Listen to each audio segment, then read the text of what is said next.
In this lecture, we're going to learn about the built-in stdvector container type. And this is a type we can use to store a bunch of elements in a collection. This collection is special in that it allows us to store data contiguously in memory.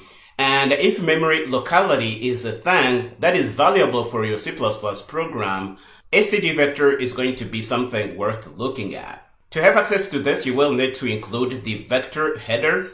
And we can hop over to CPP reference to look at the documentation for stdvector here. We're going to see that it is a sequence container that encapsulates dynamic size arrays. So it is really going to be wrapping around a dynamic array like we have been doing for box container, and this is really cool. If we go down, we're going to see that it has a bunch of methods we can use to manipulate our collection. You see that we have an assignment operator here. We have a bunch of methods we can use to access elements, so we can use the @, method and specify the index we want to get the element for. If you want, you can really click on any of these methods and look at the details, but I am not going to do that here. You can do that yourself. What I am going to do is give you a bird's eye view on some of the things we can do with these containers. We have a front method which is going to retrieve the first element. We have a back method which is going to access the back element of the collection. We also have a bunch of methods we can use to put data in our collection. For example, we can insert data, but the most important ones are pushback, which is going to add an element at the end of the vector, and we have popback, which is going to remove the last element from the vector. You don't really have add and remove methods like we have designed for our box container class, but this is okay. These things are going to work if you really need memory locality. Again, stdvector is good if you want things to be stored contiguously in memory like we do for an array, because stdvector is really going to be wrapping around a dynamic array just like we did for box container, and this is really cool. So let's take a look at some of the things we can do with stdvector. Here we have a simple example of how we can create one. So we say stdvector, this is a templated type, so we need to specify a template argument to say which kind of data we want to store in our stdvector object, and we're going to give it a variable name, and we can really put in data like we did for our box container class. You see, we put in the data, which is going to be the sky is blue, my friend. We can set up a function to print this, and it is going to print the data we have in here. We can set up another vector of integers, and this is going to be empty, so if we try to print it, we won't get anything. And don't worry if any of these things is not making sense. We will head over to Visual Studio Code in a minute and try all these things out, and you will see how they work with your own eyes. Down here you see that we can create a vector object and put in data using our brace initialization here. We can also not use the assignment operator explicitly and put in the data just like we do here. This is going to work. Some things you need to be careful about with stdvector is that if you create an stdvector like this and use a pair of parentheses, this is going to create a vector with 20 items, and the values inside are going to be 55. So this is something you can achieve. You need to be aware of this. But if you use braced initialization and put in the same data, this is going to be a vector with 2 items, 20 and 55. So you need to be aware of this. And some of you must be asking, how do I know how I can use my stdvector type? Well, the documentation is your best friend. You can come to these methods and really look at how you can use them. If we go to the @ method, I think if we go down, they are going to give us an example even. We are going to create a vector event here. We're going to put in some data, and we can use the @ method to access things. Here you see that we can use the @ method to set data in our vector. For example, we can change the element at index 1 and change that to be 88, and that's going to change the element here.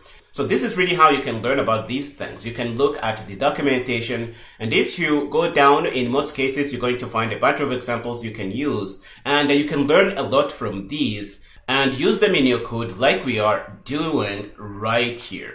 It is also possible to loop around an stdvector type, and here we set up a simple function which is going to loop around any vector of any types because this is templated. So we're going to set up a loop which is going to be looping for size times. So the vector type has a size method which is going to return however many elements we have in our container. So we're going to loop around, targeting each element using the array index operator. This is supported for stdvector, and we will print each piece of data out, and at the end we will put a new line character here to really make these things look nice on the terminal. It is also possible to access elements in a stdvector type. We can use the array index operator. This is going to work. So this is really going to work like we do for arrays. We can use the @, method, and this method is going to return a reference, so we can go through this to even modify data back in our vector object, and this is really cool. We can use the front method to get the front element. We can use the back method to get the back element, and these method, front and back, are going to return copies that we can use right away in our C++ programs. It is also possible to get access to the underlying dynamic array that is wrapped by stdvector. We can do that using the data method. So if, for example, we have a function which prints an array, we can pass our underlying dynamic array using the data method, and this is going to be printed out, as we are going to see when we hit Visual Studio Code in a minute. And wait, here we have an example here. So this is our function to print a row array. It is going to take an array of things, and we will have the size of this array here, and we will just loop this many times, printing each element using the array index operator, and this is going to work really well. It is also possible to add stuff to an stdvector. To add stuff, you will use the pushback method, which is going to add things at the end of your stdvector. We can use the pop back method to remove what we have from the back. From this, you might get an idea that we only have the option to add and remove stuff only from the back of the vector, and this is something you need to be aware of if you happen to use stdvector in your C++ program. We also have a bunch of insert methods, but these are not used very often, but if you want, you can check them out and use them in your C++ program. For now, we are just going to head over to Visual Studio Code and play with stdvector a little more. Here we are in our working folder. The current project is stdvector, our built-in container type of interest. We are going to grab our template files and put them in place like we always do. So let's do that. And we will open this up in Visual Studio Code by dragging and dropping here. So we have our main CPP file. So let's clean this up a little bit. And we are going to include our vector header, because that's going to give us access to stdvector, which is what we want. Okay, now that we have our vector header included, we can look at the example from our documentation. This is how we create a vector of things, and we can add stuff. And we have seen that we can even use the array index operator to access elements in our vector. Let's try these things out. What I am going to do is create a vector of strings. So let's do that. We're going to say stdvector, and this is going to be a vector of std string. We're going to call this vec1. We can rename it whatever we want, and we're going to put in data. And we are going to put in data. This time we're going to put in the sky is blue, my friend, something we have been doing for quite a while now. And one thing we may want to do is to access the data in our vector here. One option we have is to use the array index operator. So for example, if we want to access the element at index 2, we can do that. Let's say stdc out, we can print that out, and we're going to specify the index for which we want to access data, and we're going to print this little guy. This is going to print the element at index 2 in our vector, and that's going to be 0, 1, and 2. So we will print this is here. That's what we're going to see if we run this program here.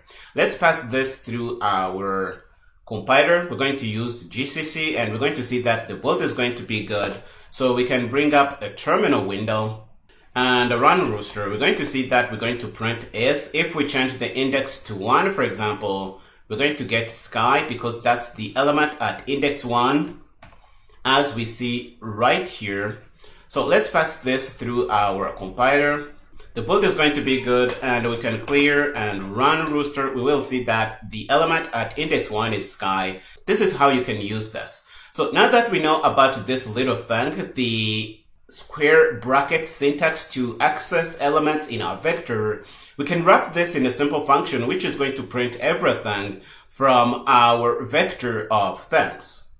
I am going to grab a simple function I have lying around on my drive, and I am going to put this in here. This is going to be a function template, which is going to print a vector of things. And we're going to template on the type that is contained in our vector here. This is how we can achieve the ability to store in and print any kind of data that is contained in our stdvector object. So we're going to really loop around, and we're going to use the size method on a vector object. This method is going to give us however many elements we have inside, and we will loop printing elements at each index using the same operator we have used right here. So now that we have this, we can go down here and say print vec, and we can pass our vec1, and this is going to be printed out. It is vec1, so let's make sure we do that here. And let's try and build this and see what we get. We can pass this through our GCC compiler, and the build is good. We can clear and run rooster, and we will see that we will print sky as a result of what we have on line 17 here. And because of the call we have here on line 18, we will print whatever we have inside our vector object, and we're going to see that it is the data we expect. The sky is blue, my friend. So this is working really well. We have many ways we can construct vector objects. For example, we can set up one and not put in some data. Let's set up a separator here to be able to follow these things. And we're going to go down and set up a vector of integers. We can really store in any kind of type we want because stdvector is a class template, so it is going to create a template instance for whatever type you pass in here. And this one is going to be empty. int1 is going to be empty. It's not going to contain anything. If we're trying to print it, we will see that we won't see anything printed out. Let's pass this through our compiler. The build is going to be good, so let's clear and run rooster. And you see that after our separator, we're going to have nothing. I think it is much more descriptive to print what we are going to be printing. So let's say int1 and not put a new line character. I think this is going to be much better to follow on the terminal. The build is good now, so we can clear and run rooster, and we will see that int1 is empty now. This is much more easy to follow. But it is also possible to create vector objects and put in data right away using braced initialization, as we see on line 26 and line 27 here. And if we print these things, we will see our data printed out. Let's make sure the data is easy to follow on the terminal and say we are printing int2 here, and go down and say that we are printing int3. And if we build, we're going to see that we will have our data printed out on the console. The build is good, as you see right here, so we can clear and run rooster, and we will see that int1 is going to be empty. int2 is going to contain 1, 2, 3, 4, which is really what we put in using the assignment operator here. We also have int3, which is going to contain 11 all the way to 44, exactly what we expect in this container here. So you can use these syntaxes to set up vector objects, and everything is going to work if you really need this in your C++ application. Now, I am going to show a few syntaxes that can be really confusing to beginners. If you use a set of parentheses like this and put in two elements, the first thing is going to be however many elements you want in your stdvector object. And the second thing is going to be the value you want to be used to initialize those pieces of data in your stdvector object. So if we print int4, we will see that this is going to print 55 20 times. So we will create a vector with 20 items, and all are going to be initialized to 55. This is what we mean here. But if you use the braced initialization, this is just going to be a vector of two elements, and those are going to be 20 and 55 as we see here. Let's make sure this is easy to follow on the terminal and say stdc out and say int4.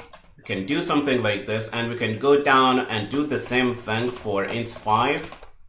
And if we build our program, let's see what we get. To make sure I am not lying to you, the build is good, so we can clear and run rooster, and we will see that int4 contains 20 55s. That's what we have here. And int5 contains two elements, 20 and 55. And this is something you need to be aware of. Again, some of you must be asking, how do I know these things? Well, Your friend is the documentation. You can go in here and really learn about different ways you can construct vector objects. I think if you click on constructor here, we will have more details on how we can create vector objects. And I think if we go down, we will even have more examples on how we can work with these things. So some of these are going to be using iterators, and we haven't really learned about iterators. But the point is that you really should use your documentation to know how to use your STL container, because that's really the best source of information you can find on these containers and use them in your C++ programs. Okay, now we have seen different ways we can create a bunch of vector objects. Now we're going to see the facilities we have at our disposal to access elements in our vector objects. So I am going to go down here and put in a piece of code we can play with. We will see that it is possible to use the array index operator or the square bracket syntax here to access data in our vector object. And I think on top we have vec1. And this is the name we are trying to refer to, so this is not going to bode well. But we can go on top and change our vector of std string to vec_str. I think this is going to work better. That's going to be easier to change in our code here. And now our code we have down here is going to work without a problem. So we can use the square bracket syntax to access data. This is going to access the second element in our vector. We can use the at method. This is going to also give us the element at index 3. We can use the front method to get the first element. We can use the back method to get the last element. All these are going to work. And if you want more details, you can really use your standard template library documentation. You're going to learn about all these things and have all the details you might wish to look at. We can pass this through our compiler, and we're going to see that the build is good. Now we can clear and run Rooster. And if we go down, we're going to see that we will be accessing data in our vector of strings here. So the element at index 2 happens to be 0, 1, 2. It is the is text here. That's what we have. The element at index 3 is blue, which is what we have here. The element at the front of the vector is the, as we have here.